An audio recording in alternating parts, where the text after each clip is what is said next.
You're tuned in to Oilers Nation every day with Tyler Yaremchuk, live every weekday on the Nation Network YouTube. Why did the Oilers recall Devin Shore? Why is it 12 o'clock Mountain Time and we don't have any waiver news yet? We wait. Let's get into it with the lead.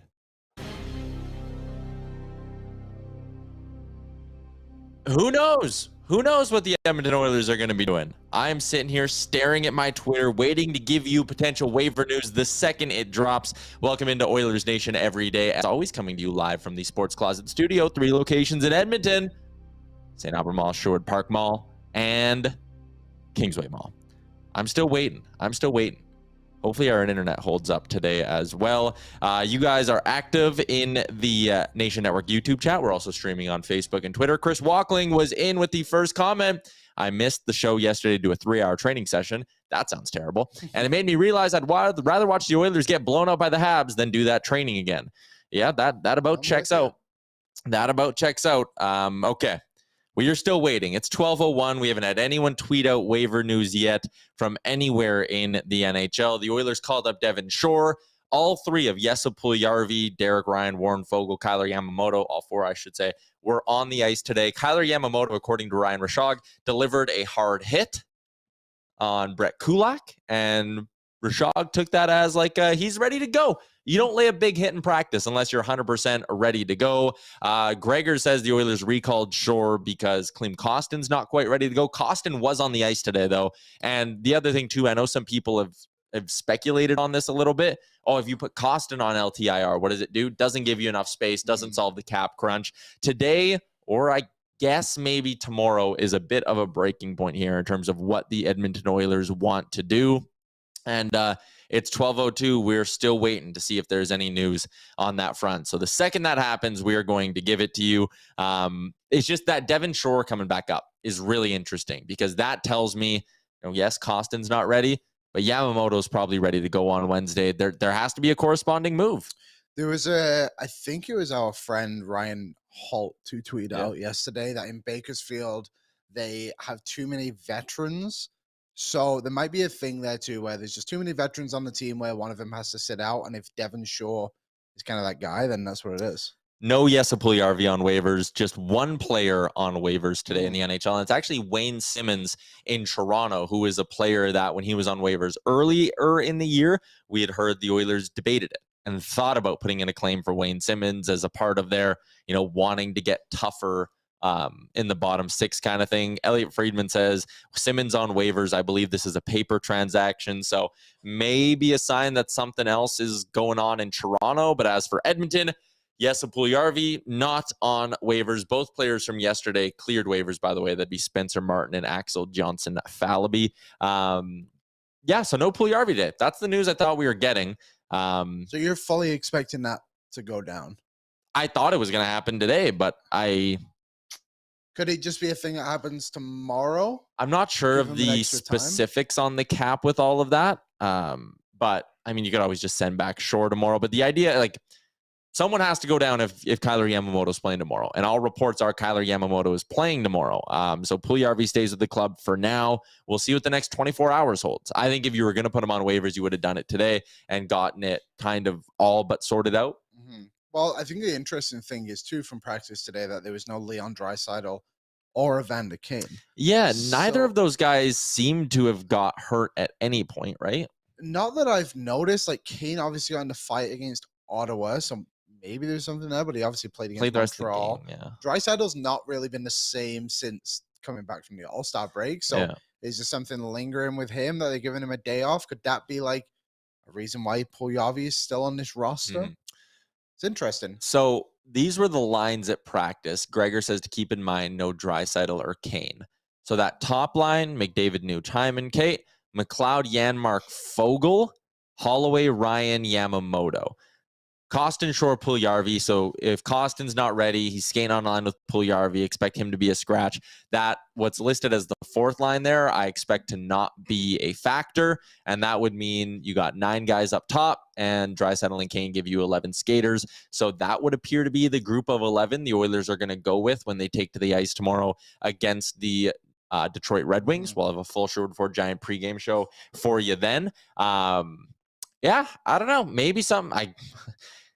You can't, if that's your lineup, you can flash it back up, Aaron. If it's these 9 with Draisaitl and Kane to give you 10 and 11, you're not cap compliant because Puljujarvi as a scratch and Shore as a scratch puts you well over the cap. So I don't know what they're going to do. I honestly don't know. I thought it was going to be Puljujarvi on waivers today. I was fully expecting that to come down. Maybe they think they have a deal for him, or maybe they do have a deal for him, and we're going to see a trade in the next 24 hours. But the point is, between now and 12:05 Mountain Time tomorrow, if Yamamoto's back, someone's off the roster or someone's on LTIR. But Draisaitl and Kane, they didn't leave the game early. Like, there's nothing there. You're not going to put Draisaitl on LTIR just to keep your cap situation simple and keep Puljujarvi on the roster. Like, that wouldn't make sense. Especially where they are in the standings right now. It's too close to be putting someone like that on there. Unless he obviously really needs to go on, then you just got to do it. But yeah, I don't know. It's going to be an interesting 24, 48 hours for the Oilers because they got to make a decision. We've literally been waiting for this to happen since Evander Kane went down. Yeah, we knew something had to give. Let's go back to the Nation Network YouTube chat. Our guy Rusty is in because he says his class got canceled. There you go. That works out well. Guitar Maniac says there's funny business going on. I mean, I thought there was, but I guess not. Sergeant Battle, I'm telling you, Connor is running practice while Kane meets with Erik Karlsson to bury the hatchet and Dry to confirm Kane has been a good boy since joining the Oilers. I mean, maybe. I mean, sure. That was something that got in the way of a Ryan Reeves deal, right? Was his pass to the Vander Kane. So, yeah, Tyler Mulick can't wait for the Sam Lafferty and Orlov trades, followed by that my hands were tied press conference. Dollar in, dollar out, blah, blah, blah. Also thinking, what if we just went and got Kulak and Karlsson? I mean, I don't mind Dmitry Orlov, but that's a really hard deal to make salary cap wise as well. Wayne Simmons on waivers, like I said earlier, don't expect anything there. Friedman says it's a paper move. It might be one of those things where, remember when Spezza went on waivers and his agent just like sent out the note being like, if you claim him, he will retire. Yeah, I would imagine it's probably the same thing with Wayne Simmons, where it's like, if you claim him, he's not coming, he's retiring. I think that I want to just go back to that Orlov comment and the Lafferty. If that is what happens, I don't think that's the end of the world for the Edmonton Oilers. That wouldn't be like legit makes them better. It makes them better. It doesn't make them Erik Karlsson better, and I get that, but that also doesn't cost you Erik Karlsson in terms of what you have to send out the door. Like Dmitry Orlov, $5.1 million pending UFA. Isn't it hilarious? We're just on cap friendly right now, but looking at that Washington defense, every player on their defense is either a UFA or an RFA at the end of the season. You can't get rid of all of them. My point is, I think Orlov is a candidate to sign an extension there. It's also worth noting he has a 5-team no trade list, so you don't know. Whenever you see a trade list that's like between 5 to 7 teams, usually a safe bet that it's littered with Canadian teams. Yeah, unless that one Canadian team has like 3 or 4 Russian players on it to try and sway it. But yeah, or it's like the Leafs. Yeah, but Nick Jensen's on there. One of them, right? He was a free agent in the end of the year. There's options. I'm just saying I would love Erik Karlsson on the Edmonton Oilers, but if we do grab 2 depth pieces, it's not a bad thing for the Oilers. No, yeah, I want Holland to aim higher as well. Tyler Mulick, those trades don't make us better than the Avs or the Lightning. Yeah, no, they don't. Like, you need to move more. I would also argue, and I made this point yesterday on Twitter, that like just Erik Karlsson probably doesn't make you better than the Tampa Bay Lightning either. It gets you a hell of a lot closer, but I think you're more than one piece away still. And I think that's just the unfortunate reality with this Oilers team is they need to make multiple adds. I want Ken Holland to make those multiple adds. I'm not sitting here saying like he's going to sit on his hands for the entire deadline and only give you Sam Lafferty. I think there's more to it than that, and there will be more to it than that. But Gavin's just sending us a note. Upper body injury for Leon Draisaitl. That Jason Greger saying no Oilers on waivers. Draisaitl has a nagging upper body injury, which is interesting because we thought it was a lower body injury early in the season. Greger says, I'm unsure how serious it is as far as missing games. Again, like, if it's a nagging upper body injury, I don't see them saying we're good without Leon for 21 days. How does that work on the cap if he goes to the IR? He's just still on the cap, right? Yeah. Okay. A normal IR doesn't give you cap relief. It only relieves a roster spot. So that wouldn't help either. It's like if Draisaitl's the solution here, it's because it's LTIR. Jay Woodcroft is via Tom Gazzola, says it was maintenance days for both. Seeing Gazzola says Kane's dinged up. Draisaitl may be a little under the weather. Woodcroft expects them to both play tomorrow. So there you go. Then end that conversation. Not happening. There you go. So something's got to give. Back to the point. Something's got to give in the next 24 hours here with the Edmonton Oilers. Maybe it'll be a trade. Maybe it'll be someone we don't expect going on waivers tomorrow. You guys are getting along great. I see in the chat a lot of Erik Karlsson talk. We are going to look back on this 2-week run of our lives as the Erik Karlsson era, right? If he I'm not expecting him to come here. I don't think there will ever be a real Erik Karlsson era in Edmonton. This is the Erik Karlsson era. Yeah, it's gonna take so much to get him here. So if this is the best we get, it's a good little run we've had for the last 2 days. Good view count.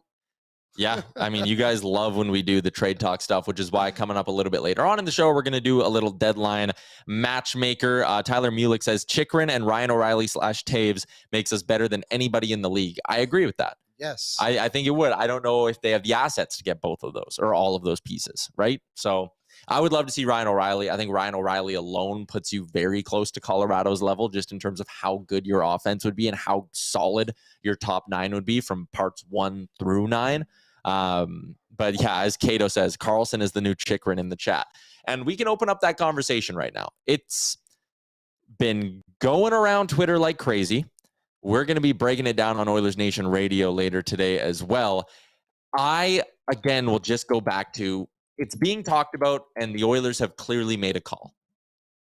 As they should. When a player that good gets up on the trade market, you make a call. You find out what the deal is. I also think there's a lot of, we'll call it, let's go misinformation out there. It's going to take 3 first-round picks to get Erik Karlsson. I don't believe that to be true. Mike Greer himself, the GM of the Sharks, came out and said that's not the case. A lot of talk that, there's only 20%. They'll only retain up to 20%. Pierre LeBrun today said that's not true. A bunch of insiders have said that's not true. Frank Seravalli. So what is the actual cost dollar-wise and asset-wise to get an Erik Karlsson here? Let's talk about what our friend Bob Stauffer threw out the other day. I think when these tweets happen, not tweets, these trade rumors happen, we all just throw everything at it. Yep. And that's just not how the NHL works. Like, I'm not sitting there saying Erik Karlsson is not going to cost you a lot, but he's not going to cost you half your roster. There's guys yesterday trading Fogle, Puljujarvi, and Yamamoto. That just doesn't make any sense to the Oilers at all. Why would you trade? It doesn't make sense to the San Jose Sharks. Yes, that's also a part of it too. Like, I agree. The Oilers are going to have to give up some money in this. They're going to have to give up some players we probably don't want to let go of. But you're also getting a guy who has 73 points this season and he's walking away with the Norris Trophy. Like, it's very interesting. My point is, it's not going to be as crazy as we think it's going to be. Bob Stauffer's idea, and again, I just saw this on Twitter. Don't listen to the show because we have our show at the same time. Yep. Thank you, everyone who chooses us. Stauffer saying the Oilers' offer for Karlsson would be this year's first, Evan Bouchard, Xavier Bourgault, and 2 contracts, Barrie plus, probably Barrie and Puljujarvi. So let's just live in that hypothetical where it's a first this year, Bouchard, Bourgault, Barrie, and Jesse Puljujarvi. Tyson Barrie is no longer a captain. That's not a guy who you are shopping to other teams and saying, hey, will you take him off our hands for free? That guy has value. If they wanted to trade Barrie this coming off season, I think they get something for him. And I'm not saying they get a first-round pick for him. I could see him getting a second-round pick and a roster player. I think Tyson Barrie, he's been a top 10 point producer in terms of defensemen in the NHL for the past 18 months. That guy has value. And I think we greatly undervalue what he actually brings to this team. Mm-hmm. He's like you said, he's a legit player, and he's how many points here? He's just under a point per game or something like that this year, right? Yeah, he's got some value. He's 5th on the Oilers in scoring. The reason he's on this is because of his money, obviously. 100%. But Tyson Barrie has value, so I think just saying, we're going to include him in the package to the Sharks. Let's go a layer deeper. Why would San Jose want him? Yep. Unless they're going to flip him. And I think in that case, you're probably looking at a 3-team deal of some sorts, which makes this even more complicated because now you got to find a taker for Barrie. That's going to bring you back some sort of an asset. You're probably throwing that asset right over to San Jose. If you could get, here's the Karlsson deal I would do, and this might be where I draw the line or close to it. Okay, you're going to move Barrie because it's a big improvement going from Barrie to Karlsson. I'm not sacrificing Barrie and Bouchard off this active roster because what are you going to run? Your 3D for a playoff run are going to be Karlsson, CC, Desharnais. You're not deep enough there with just those three. Mm-hmm. So I keep Bouchard, fully understanding that, maybe having Bouchard on the same roster as Karlsson for the next 4 years is redundant, pointless. Don't care. I'll deal with that in the offseason. I'm not giving up the value of Evan Bouchard as well as the spot Tyson Barrie plays on this roster and the value he has, and Bourgault and a first. That's just too much for me. But if you could flip Barrie for, say, a second, I would do a first, a second, and Bourgault. For Karlsson. That's not the 3 first-round picks or equivalent value that the San Jose Sharks apparently want. Or, you know what? I would be tempted to do the next 2 firsts in Bourgault if I'm getting a second back in a Barrie deal. Yeah, I would be intrigued by that, I suppose. I do think the Oilers will have to send maybe like an actual roster forward back, and maybe you could get Puljujarvi probably is a captain, and maybe you could even get someone back from San Jose who's just like a depth forward, perhaps. Like Gregor brought up the name Steven Lorenz. Yeah, Lorenz is one. I think that could work, perhaps, but yeah, it's just like I said, it's not going to be as crazy as we expect. I do believe the Oilers will have to give up at least a first and likely one of their former first-round picks that is not playing in the NHL today. Probably. And the other thing, too, people keep throwing out like, oh, you're just going to package up $7 million worth of stuff and then trade it to San Jose, and they're going to retain Karlsson down. So for San Jose, there's no financial reason to do this deal if you're just moving out Karlsson's $11 million. And I get down the road, those contracts are going to expire quicker and all of that. So down the line, there's some value there. But I just think this deal happening is a straight up Oilers and Sharks swap. I can't see that one. Original Puzar, whose opinion we do value on the show. He's very smart. If both Bush and Barrie are gone, then Gudas is the secondary acquisition. With that said, Bush is so high potential, it'd be very hard to move them. And I'll address the first part of that here and carry on to that conversation. So yeah, you're moving Bouchard and Barrie in this hypothetical that we're currently dealing with Erik Karlsson, right? Now your right side you need to fill a spot. But you've already moved Bourgault, you've moved Bouchard, you've moved a first, you've moved Puljujarvi. What are you using to get that next piece? So now you're sacrificing another pick there. So let's say it takes a third to get Radko Gudas. Where are you getting the money for that? Because you've already burned 2 cap dumps in Puljujarvi and Barrie. So now you need to find a home for Foegele. Well, if you're going to find a home for an extra year of Foegele, that might take an asset. Like we've speculated, if it's going to be Foegele and something for Nyquist, it's probably going to have to be a second or third round pick to facilitate that deal because Foegele's extra year. So how are you finding the cap space to bring in another right shot D? And guess what? Now you're looking at a forward group. Again, we're walking down like the trade tree here and how these moves work. So your right side is now better in the grand scheme of things because you're running CC, Gudas, and Karlsson at the top. Desharnais is your fourth. Okay, your right side's better. You have no more cap dumps because Puljujarvi and Foegele are now gone to make these other 2 deals happen. So you're pressed right up against the cap. Your right side is better. You've sacrificed now Bourgault and Bouchard and the first and a couple more picks to make all this stuff happen. And your forward group is now lacking in depth. What's going to happen when you run into injury problems? Yep, because it's going to happen. Guys are going to get banged up on a playoff run. So now you've sacrificed Puljujarvi and Foegele. Now Devin Shore's an everyday player for you, or close to it, because you haven't brought in another layer of depth. And great idea, right? But you see, like, the problem we're running into with all of this stuff is it takes so much off your active roster to get Erik Karlsson. And then you have to fill the hole that you've made in your active roster, at least on the blue line. And that takes sacrificing more salary cap space and more cap dumps up top. And you're not getting extra pieces to fill those spots. So now your forward group is even more weaker and the depth there isn't as strong. You haven't addressed anything up front at all. Now, instead of the 12 forwards you currently have, you're down to 10 and you have no picks, no cap space. So you're running into the playoffs with a weaker forward group. And is that sacrifice worth, along with all the future assets you've now given up, and a guy like Bouchard, you've spent a lot of time and you've developed this guy, is all of that sacrifice worth it to get the upgrade from Barrie to Karlsson? And yes, this season, Erik Karlsson, like you said, will win the Norris Trophy. I get it, 100%. And I love the idea of him being an Oiler. Like, I don't want this to come off. And I know there was a clip that went around yesterday and people were ripping me and I got ratioed for it because I said just Karlsson doesn't make you the Lightning because of everything you have to sacrifice. Is the gap from Barrie to Karlsson massive this year? Yes. What would you have said to that 12 months ago? Yeah. or like the year before when or the year led before the league in yeah points by a defenseman. Erik Karlsson's 32. Sorry, yeah, Erik Karlsson's 32. The idea that a guy who's been injury riddled for the last 4 seasons or throughout his entire career, you could almost say, the idea that this guy from age 33 to 36 or 37 is just going to stay healthy for you every year and not dip back down at all.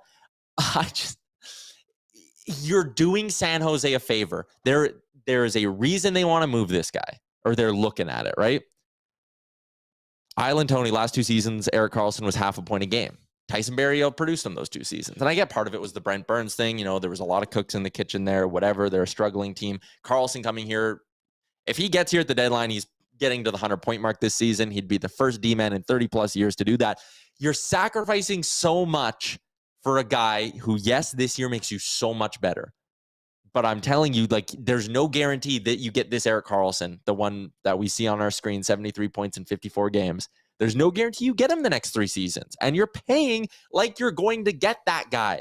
You're kind of paying what San Jose has just had for the past 3 seasons, potentially, right? Where, like, Karlsson's not. You never know. You never know. Sergeant Battle made a good point. San Jose only have 49 contracts this season. So they would have to move out a bunch of players too to even make this work with the Oilers. That's a really good point by Tristan, yeah. So there again, maybe you get Lorenz thrown in and that's your depth because I think he's league minimum or like really close to it. Where's Steven Lorenz? He's $1 million, so a little bit more than maybe you'd like, but he's got an extra year on that deal. Who are the like depth forwards who would be value guys, I guess you could say?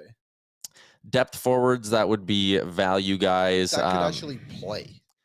You know who's a guy who's fallen out of favor a little bit there, who I really like, and I know there's been teams asking about him? Noah Gregor. I knew you were going to say that. Someone said that to me today on Twitter, too. I mean, he makes a lot of sense. I don't think he's untouchable there. He's 24 years old, local guy, coming into his own. He likes shooting the puck. I think you could do a lot worse than that. He got some size to him and all that, too. Like, I wouldn't mind. Like, Noah Gregor's a guy, if we're doing a Karlsson deal and you're trying to build up or get some more contracts back, 6 foot, 200 pounds, plays a fairly physical game. Like I said, like shooting the puck. That's a guy I would ask about. I would ask about Steven Lorenz.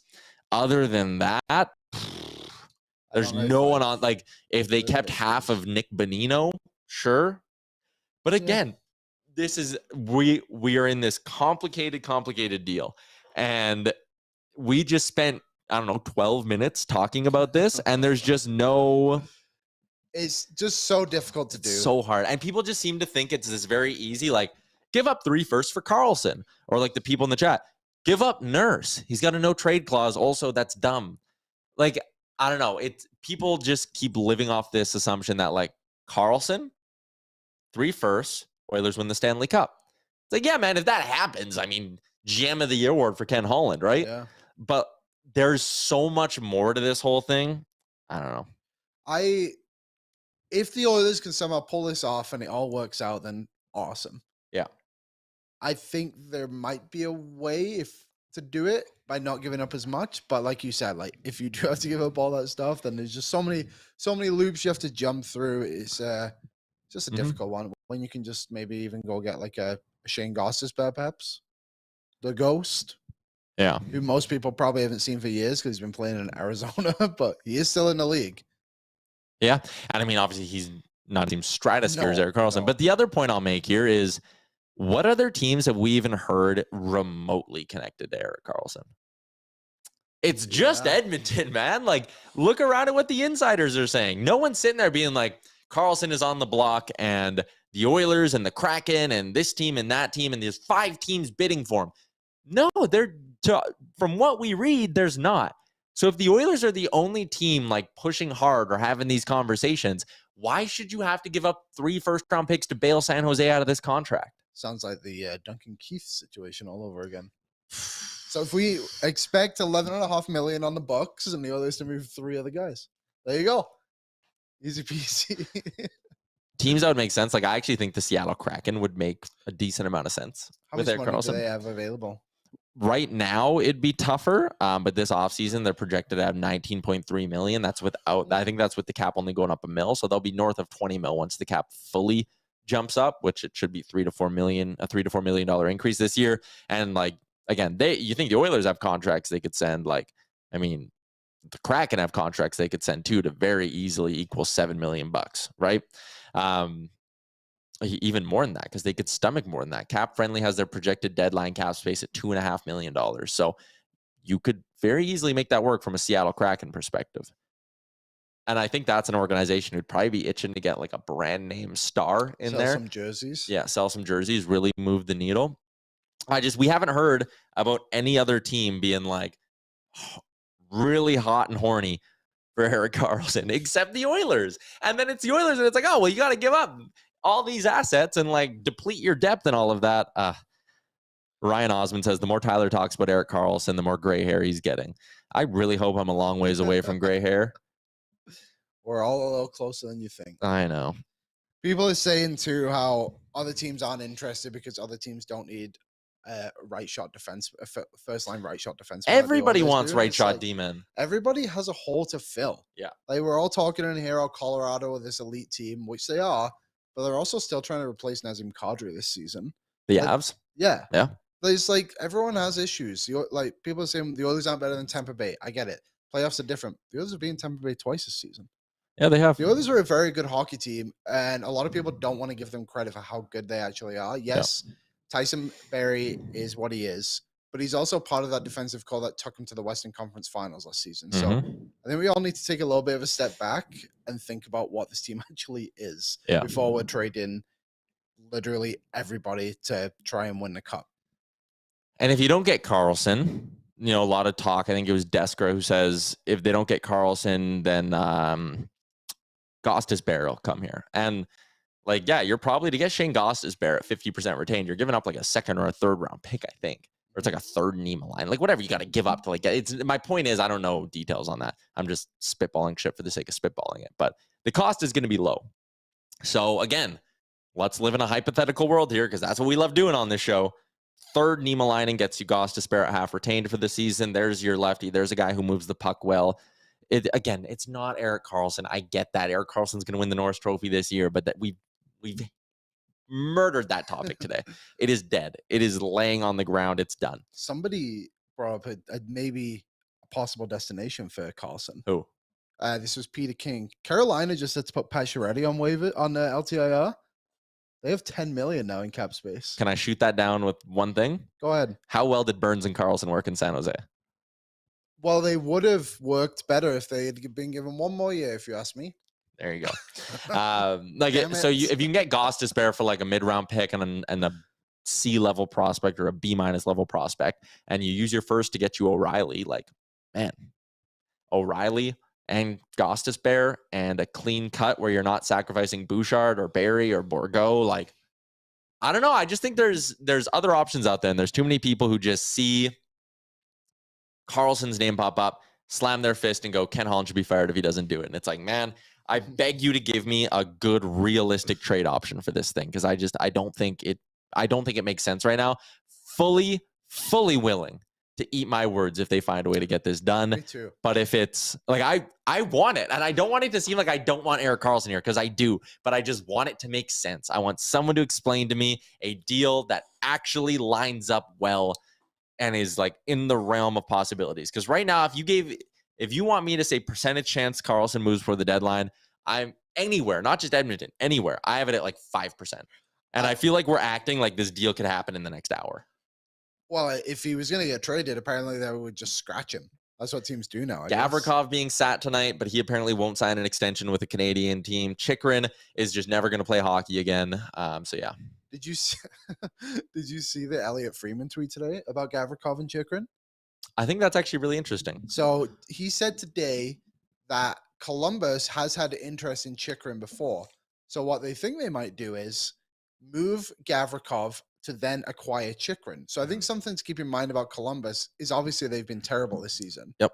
But let's also factor in the injuries they've had and Zach Werenski's been out for more or less the whole year. Exactly. And the goaltending hasn't lived up to what it was supposed to. This team was supposed to be a playoff team this season. So if they spent to the cap. Yeah, if they go and get Jacob Chychrun and add to that for the year after, they're a dangerous team in the East. Maybe get Bedard. Yeah, as Gavin said. And if you don't get Bedard, maybe you get someone else from this great draft class that is coming up anyway. Yeah. Again, a top 5 pick. Yeah, so. Like if you get Fantilli or Lucas Carlson, you're not complaining. Braden Yeager, there's so many guys, This from Daniel Nugent-Bowman of The Athletic, giving us some clarity on what I guess didn't happen today. With no Oilers going on waivers, Kyler Yamamoto is ineligible to play tomorrow unless the Oilers make a trade. He looks ready to go and is itching to get back in there. If he's healthy and you don't activate him, is that not like cap circumvention? I mean, I guess like the PA would probably someone from the NHL PA is probably going to be sent that tweet and go, huh? He wants to play. He's itching. He's healthy, and they're not playing him. You can only do that for so long, can't you? Like if he misses tomorrow's game, I think that's probably reasonable. But then if he's not back for the weekend, it's probably like, okay. What are we doing? When are you figuring this out? That would be, I think the Oilers have very little time on this now. I would give them probably one more game. And then on Thursday, if we don't see somebody on waivers, or maybe could Yamamoto technically go down to Bakersfield for a 2-week conditioning stint?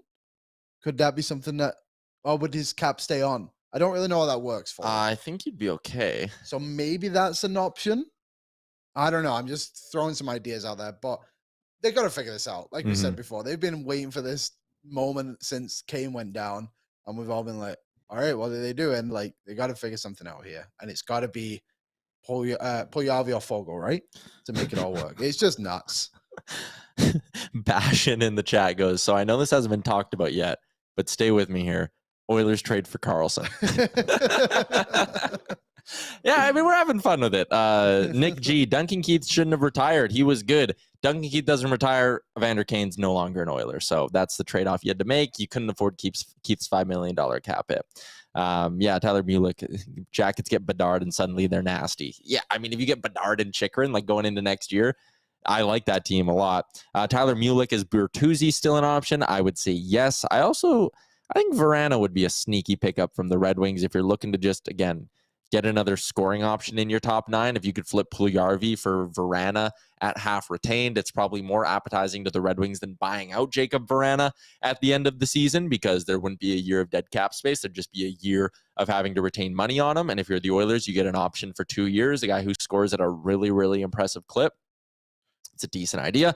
We've also hit 200 concurrent viewers on YouTube. So if you're watching, make sure you hammer that like button again. Original Puzar, our CBA genius, says Section 13.9 allows for an LTIR conditioning loan to determine fit to play. He stays on LTIR. Yamo would have to consent to it. I don't know if Yamamoto, if he's run at practice and hits, he might be like, I'm not going to Bakersfield. Play me. It's interesting. It's an interesting little crease in this whole thing if it works that way. Just gives you always a bit more time to get close to the deadline. Because when is the deadline? March 3rd. March 3rd. What's the date today? The 14th? 14th. Valentine's Day, people. Yeah, happy Valentine's Day, everybody. We didn't get each other anything. Nope. Didn't get anyone anything. Maybe we should have shared a bottle of wine or something. God, that would have made the Karlsson trade talk a little bit more tolerable, hey? Maybe that's what Kenny's doing. Glass of red, thinking about Karlsson. Yeah, him and Brad do. Just grab a glass, talk about what they're thinking about. Well, it is Valentine's Day, so we're going to play a little matchmaker today, Liam. All right. In front of me, I have the top 15 names on Frank Seravalli's trade targets list, 1 through 15, and I have a matchmaker prediction for all 15 of them. Sounds like fun. Could be. Let's start. Aaron, give us that first 5. Timo Meier at number 1, currently of the San Jose Sharks, the most valuable and realistic trade chip the San Jose Sharks have, Timo Meier. My spot for him, I'm taking the chalk on this one. It's the New Jersey Devils. They've had to sit there. Tom Fitzgerald has watched Tarasenko go to the Rangers, Horvat go to the Islanders. There's no way he can sit there and not take advantage of this Timo Meier thing. I think he's a perfect fit for them. I think the Swiss connection between himself and Nico Hischier would be awesome. Timo Meier to the Devils is my pick. Do you think for Timo Meier, there is a team that is not even in the playoffs that would acquire him because of the idea of him being an RFA and being able to do that? Like, call me crazy. What if St. Louis just got him? You replaced Tarasenko with a young scoring winger. It's obviously going to cost you a little bit, but you just got that extra first round pick.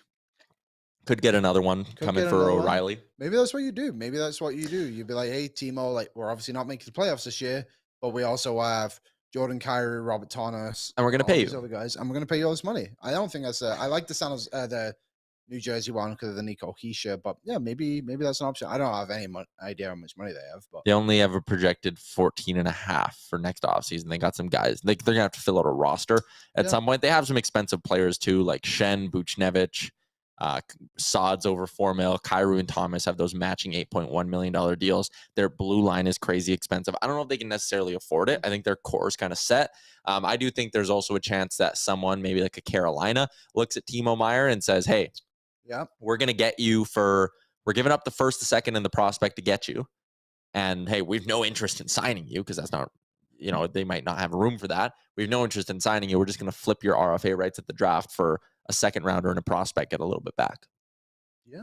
But my pick for them is the New Jersey Devils. Up next is Ryan O'Reilly. My pick for Ryan O'Reilly is the Carolina Hurricanes. I think they could use the depth down the middle. Right now, this is a team with Stanley Cup aspirations who is running out Jesperi Kotkaniemi as their second line center. I just don't think that can't be a thing. If you want to be legit and you want to win a Stanley Cup, Jesperi Kotkaniemi is not your second line center. They have a first, a second, and a third this year. They have a first, 2 seconds, and a third next year. They got the draft pick capital. I know Don Waddell has been very hesitant to move things for rentals in the past, but at some point, you got to do something. And I think that's a perfect second line guy to insulate Sebastian Aho. Do you think Carolina regrets that deal with Montreal about the offer sheet? Yeah, probably. Because I think you overpaid him. You had to give up picks for him, like the whole thing. Felt like a joke. Yeah. Essentially. Yeah, I like that one, though. Ryan O'Reilly to Carolina. If he doesn't come to the Oilers. Number 3, Jacob Chychrun. I'm actually going to side with Elliot Friedman. I'm taking the Columbus Blue Jackets here. I think this is a GM who maybe wants to not throw in the white flag or wave the white flag totally on this season. And like that's not me saying they're not going to make the playoffs, but he's trying to build something positive there. And I think just going into a deadline where you sell off a bunch of stuff doesn't do you any good at all. This team added up a lot of pieces over the summer and recently, but they still have all their first, second, and third round picks for the next 3 drafts and a bonus third rounder from Calgary this year. I think this is a deal that makes sense. They need cost-controlled assets as well. Chychrun doesn't have any trade protection, so he can't veto a trade to Columbus. You'd have him for the next 2 years. I think this makes a ton of sense. If you can get a first for Gavrikov and then just flip 2 firsts and a prospect for Chychrun, you do it. If you're Columbus, they're my pick. Yeah, I think that's a good call. The LA one is interesting now because it seemed like he was just destined to go there over the weekend, but now there's a whole thing where they don't want to trade certain prospects for him. Vegas an option maybe for Chychrun? No, I think they want a forward. You think so? Okay. Yeah. I got a trade proposal in the chat for you. Yep. The Oilers should go after Kruger and Parayko and move Nurse, Barry in the first. Thoughts from Bing Bong? No. Okay. Up next on the list is Patrick Kane. Liam, we just said the Vegas Golden Knights want to get a forward. That is my pick here. I think the Kane and the Golden Knights are a perfect fit. You put him next to Jack Eichel. That looks dangerous. You have the money from Mark Stone going on LTIR. That lines up well. This team loves making big splashes. It's Vegas. The lights are bright. Showtime. Go get Showtime. Bring Patrick Kane to Vegas. He just replaces Mark Stone. It makes too much sense. Yeah, it is. It feels like a really good fit. I mean, I would love him on the Oilers, but Vegas, I mean, it'd be tough to play against that guy. It would not be fun to deal with him and Eichel on the ice at the same time. No, it would not. It definitely would not. Number 5 on the list, Jonathan Toews. Wonder where he's going. You know where he's going. Bring him home, Kenny. Jonathan Toews to the Edmonton Oilers just makes so much sense. It hurts. Yes, it's a perfect match. Thank you for that, Aaron. It's perfect, man. The veteran centerman who's won Stanley Cups, the storyline of him coming in and like, it just feels so classic Ken Holland, NHL. Like, this guy teaches McDavid Draisaitl. He pushes them over the hump. I think that narrative would be tired out and lame, but I could just see it all happening. This guy helps you win draws. This guy helps you on the PK. This guy's a good defensive centerman. I think he is a dream fit. I would go hard after him. I would too. And especially the value that's been circled around him being only maybe a second round pick. You get another team in, it's a third or a fourth. Like it just kind of adds up for the perfect value player to help this team. He's obviously a veteran who's won 3 Stanley Cups. How many gold medals did he have? 2? Why would you not want that guy? He scored the other day against the Oilers too. Yep. And how about this? Here's how everything works out perfectly. All right. How could this go wrong? To Chicago, you give a second round pick for Jonathan Toews. Okay. It's a decent return for them. I actually have a feeling they might not get a lot more. I think his illness is kind of quieting a lot of the trade talk around him, maybe hurting his value. But you're giving up a second. Maybe you throw in a small piece in there too. Okay. But before you get Toews, they send him to Arizona. Ooh. They keep a chunk of money and give you a retained Shane Goss to spare. Well, interesting. Why not?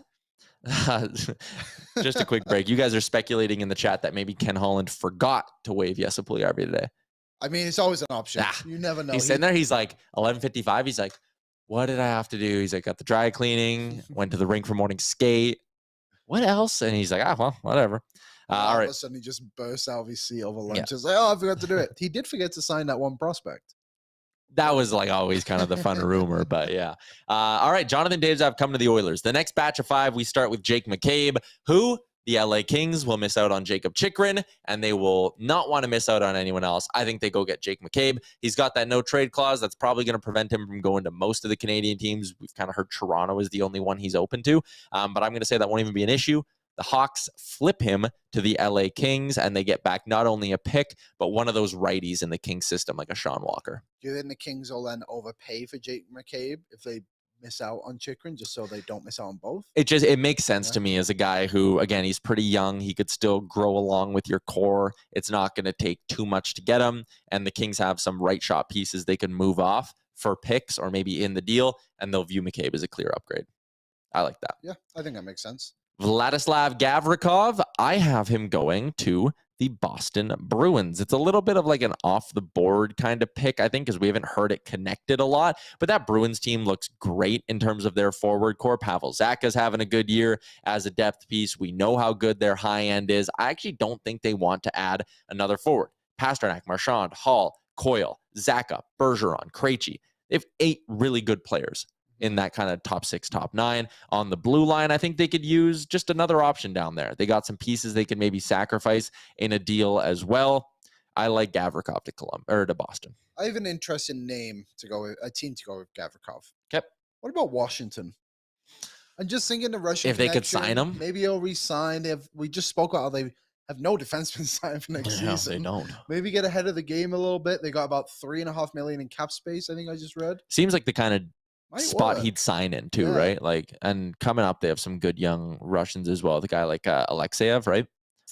Yeah, it's an interesting spot. I feel like Washington will want to do something. Same with Pittsburgh if they can figure out some money, which might be tough. But Washington's got a little bit of cap available. I don't hate that one at all. Yeah, Tyler Mulick says DeBrusk will be back for the playoffs for Boston too. So boom, their top 9's full. I don't think they need a forward. And you got the last dance vibes, right? You don't want to leave that group without something at the deadline. So go get Gavrikov. Won't disrupt you at all. Can eat some hard minutes. Next up, Ivan Barbashev. I have him going to the Toronto Maple Leafs. I think they could use some depth. I think they're a team like the Oilers that wants to get a little bit harder to play against. He has a very manageable cap hit.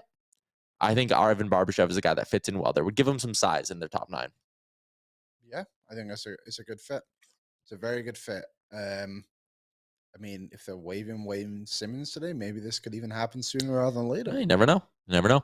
Number 10, John Klingberg, the guy that really nobody wants because he's having a bad season and he's incredibly overpaid. But I'm going to go ahead and say there's one kind of contending team, Liam, who has a lot of cap space, and it's the Winnipeg Jets. Interesting. And I look at Klingberg, right? $7 million. He's a guy who has experience playing either side, but he's a right shot D-man. You look at the Jets and kind of how they line up on the right side of things. The fact that they won't be able to stomach his full $7 million cap hit, but like Klingberg at 50% retained is not really an issue for them at all. And I look at that blue line, he would slot in pretty nicely there. They got Pionk, DeMello, and Schmidt, but you could always flip one of those guys over to the other side. I don't know. Maybe Kevin Cheveldayoff wants to do something, and that feels like look, we got a name brand and didn't have to pay name brand price. Yeah, you kind of, if you're the Anaheim Ducks, you're probably saying, was this a mistake? Did we make an error signing Probably. John Klingberg? This just not worked out. But yeah, Winnipeg, one of the top teams in the West too. So Klingberg has stuff to offer, of course. Yeah. So he's not like a bad asset. I just wouldn't trade probably a first for him, to be honest. I skipped number 8, Brock Besser, by accident. All right, well, give it to us. Pittsburgh Penguins for Brock Besser. I think it'll be tough for them to make the money work, obviously. But listen, you signed Malkin, you signed Letang, you doubled down on your aging core. Why sit there now and stop going all in? You're in for a penny, you're in for a pound. Go get Brock Besser. He's got a little bit of term. He's a little bit young. They went out and moved a bunch for Rickard Rakell last season. I think this is a guy you could throw in Kasperi Kapanen. You could maybe even find a taker for Brian Dumoulin and just get a lower end D-man to add to this thing because Dumoulin's a pending UFA. You could get rid of the cap space and you could make this work. You have a first, second, and third rounder this year. I don't think Besser is going to cost this absurd amount. Like he's not a first plus or anything like that. And I think, could maybe rejuvenate that forward group a little bit. He's one of those players that's kind of been on there for a while, hasn't he? But just kind of fallen down and forgotten a little bit, but he's obviously a very good player. So I think, inject some more youth in a way to that Pittsburgh lineup. And like you said, they've already gone in with all these veterans that they have anyway. For as long as Crosby and Malkin are there, they should be trying to win again. So yeah, I think Besser be a nice fit there, especially if they can move those pieces. Did Besser, did Barbashev, did Klingberg. Next up is Sam Lafferty. You're telling me there's a good top 9 player on a cost-controlled, very cheap deal? It's the Tampa Bay Lightning. I mean, just write it up. Do the deal already. It's happening. You know it. You know it's happening. That makes a lot of sense. Oilers fans would be absolutely furious if Tampa Bay went and did that again. Yeah, probably. Why didn't Ken Holland do it? Even though. What do they have for picks? I see you're on their page right now. They have no first for the next 2 years, no second this year. But then they have everything else. They have a third this year and Chicago's 4th next year. There you go. Done. Sam Lafferty. Good deal. They could give Chicago back that 4th round. That's what I'm saying. Yeah. And it's probably that 4th because it's probably going to be high next year. Almost acts as a second, third because it could be right at the end of that round. That 4th is almost as valuable as Tampa's 3rd that year. And sorry, at 50% is 1.1 is what is that, right? So they currently have $719K in cap space. If Chicago's willing to keep a little, or you just waive someone. Yeah, Lafferty to the Lightning makes a lot of sense. Number 13, Matt Dumba on Frank's list. Can I say this one? Sure. Untradeable. Matt Dumba? I don't think he gets moved. I think he's the one player on my list. I was kind of thinking about it. Who won't get moved off this list? There's always someone. I think Dumba would be my guy. I can see that is not your take on this one, too. I think the Toronto Maple Leafs should go get him. You're going to have to move out some salary. It'll be tough to do. There's a lot of hoops to jump through. But I don't think he's long for the Wild. I could see them wanting to cash in. He'd give the Leafs a little bit of bite on their back end. He's better than a lot of the righties they've been rolling over recently. I like Dumba. Dumba to the Leafs. I wonder if his money is just the issue. Yeah, and I think it'd be tough to get Minnesota. They got to keep half or take back some contracts or whatever you need to do. Get a third-party broker involved there. But I just don't think Dean Evison likes him. He's scratching him. He's calling him out. Why you don't want that lingering. Just move him. Don't let it be a problem. Don't let it be a distraction. There you go. And then you know what the Minnesota Wild do because they've just traded Matt Dumba. Go ahead. They go get Luke Shen from the Vancouver Canucks, and they add, maybe older, but a physical D-man who can give you solid minutes. He's cheaper, fits into their cap. It's probably a little more stomachable if you need to keep $2 million of Dumba to go get a dirt cheap option in Luke Shen. Maybe Vancouver keeps half of that, and he's just remarkably cheap. Give up a pick to get him, and I don't think you're losing that much if you're the Minnesota Wild, at least from your perspective, because you don't like Dumba. Yeah. And the last name I had on here is James Van Riemsdyk. I think I was actually looking at one of Frank's old trade targets lists because some of the names are all flip-flopped around and whatnot. But anyways, James Van Riemsdyk at number 15. I skipped over Puljujarvi. We can touch on that in a second. James Van Riemsdyk, Calgary Flames. They need scoring help, and they need it bad. James Van Riemsdyk, in terms of the scoring wingers on the market, won't cost you as much as a lot of other names. But what does this guy do when he's healthy? He scores 20, 25 goals a year. Oh, hum. Got some size to him as well. Moves pretty well. I could see him being a really nice fit in Calgary. And maybe he's a guy you even look to extend in the offseason. Yeah, I think JVR has been just a good NHL player for a while. Like you said, when he's actually playing his game, he's a very good scorer in the league. Yep. I saw a lot of rumors around Minnesota having some interest in him. I think Elliot Freeman might have been the one that said that one. So, yeah, I think that one makes some sense for sure. Ryan says you skipped Erik Karlsson too. What was the 30 minutes we spent on Erik Karlsson to start the show not enough for you? I have no prediction. It's Edmonton or he's staying in San Jose. So Tyler prediction is San Jose. Yeah, mine too. Tyler Mulick says JVR or Besser to the Flames. I think that makes a lot of sense. JVR is also a Sutter guy. That's an interesting note that I didn't even think of. Yeah, there you go. Those are my 15 predictions for the 15 names on Frank's board. Puljujarvi, you want a Puljujarvi prediction? Anaheim Ducks. There you go. I don't care. Yep, that's a really fair take. What are your Valentine's Day plans with the missus? Making pizza. Oh, you're homemade. You gonna try to do it in like a heart shape? Nope. What's the dough plan when you make pizza at home? Buy pre-made dough. But like, are you just buying like those generic like flat little like carb things, or do you go get the dough? So here's the thing. So my girlfriend's sister, her husband is Italian. My girlfriend's sister's husband. Okay. So we made homemade pizza at their house once, and he's got this dough spinning on his finger and everything. Like, it is perfect. And I thought to myself, I was like, I can never ever top that. I'm just not gonna try. Like, I'm not. You can do. There's one of those like little Italian centers by my house in St. Albert. I have one by me too. They sell, it's like $2 and it's a little plastic thing with dough there. Oh, so I just gotta roll it out. Yeah, like you just gotta stretch it. So like get it, put it in a little like metal bowl and let it rise for like an hour. Yeah. And then use that. Oh, trust me, dude, it's way better. Okay, well maybe that's an idea. Andrea won't be home till 6, so I got some time. You got time. And when you go there too, right? You go in, they got the deli, so you can get some like good fresh meats. Oh. They have a good branded pizza sauce, good cheese. Like you can get it all there. Trust me. The Italian Center, if you guys have been to one before, it is a fantastic little place. Yeah. Nice cafe there too. 100%. Get a slice. Or if you're looking for, let's say, you're not a connection. Hello? Can you still hear us? Hello? No, I think we're good now. If you're not as motivated as Liam, you're like, come on, I just want to go get some good food that I don't have to cook. Montana's is where you should be heading tonight. Do you know, actually, it's funny you say Montana's. So, as people know, I go for cheesecake on Wednesdays. You're a cheesecake guy, yes. Cheesecake Wednesday kind of guy. Won't be able to go this week because I'll be on Oilersnation after dark. However, rip. My friend said to me, no, Montana says all you can on Wednesdays. He's like, why do we go out for wings when we can go for all you can eat ribs? I was like, hey, makes sense. If you want to go, good for me. I'll go. If you want to win $100 to Montana's, you can head to Oilers Nation and on Oilers Nation Instagram, Twitter, and Facebook. We got a contest.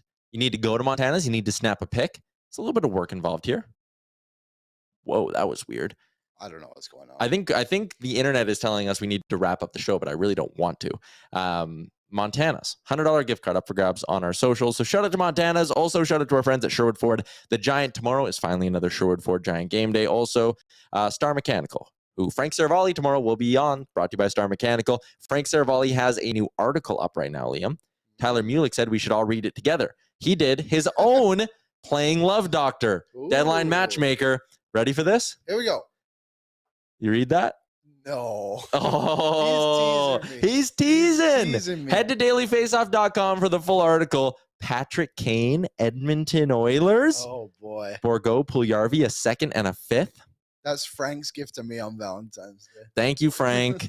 Timo Meier to the Canes. He's got Lawson Krause to the Devils, along with Karel Vejmelka. Vlad Gavrikov, he said the Bruins. Hell yeah. Nice. I feel so validated.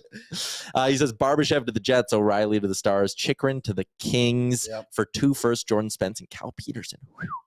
He's got more. Dailyfaceoff.com. Who else does Frank have going to the Oilers?